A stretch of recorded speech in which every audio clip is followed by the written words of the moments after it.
Yeah, turn on the channel, it's a blockchain ride. Learn with Hatty where the knowledge collide. Crypto lessons dropping straight fire ignite. Stacking up wisdom. Hey everyone, welcome back. Today we're going to be diving into the so-called Cardano Voucher Fiasco. Learn with Hatty, break the chains. Digital world running through my veins. This is a controversy that has been making waves, might just end up turning into a storm in a teacup. Come with me as we unpack the facts, debunk the accusations, and call out the media for jumping the gun without knowing the facts.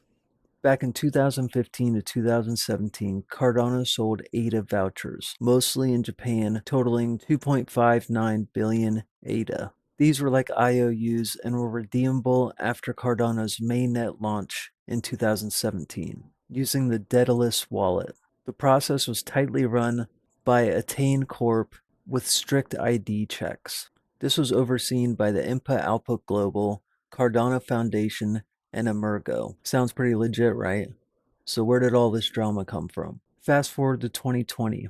About 318 million ADA was unclaimed. This is 1% of the total supply. You might be wondering why this ADA was unclaimed. Well, Cardano's tech upgrade to the Shelley era made old addresses obsolete. This was no problem though. The Allegra hard fork in 2020 moved all those funds into reserves. So why all the fuss, right? So a good amount of people are blaming Charles Hoskinson and Input-Output Global of mishandling these funds. But here's the good part. The Cardano community, including Tap Tools, shut that down extremely fast. They explained to everybody that anything on a blockchain can be traced and tracked. Crypto cannot just disappear. It is literally as transparent as glass. Charles Hoskinson didn't control these funds, and they were run on very strict rules. So it seems to me that these accusations are looking more like hot air than actual evidence. So what about the Cardano Foundation, right? Charles Hoskinson called them out for being quiet,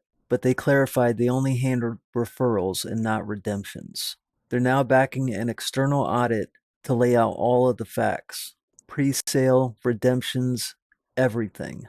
And that right there is the transparency we love to see. Now let's talk about the media. Some news outlets rushed out juicy headlines, only to retract them when the facts didn't add up. This isn't new. The crypto space is full of clickbait. Why were they so quick to paint Cardano as shady, especially when it's been mocked before for being too academic? Sounds like a double standard to me.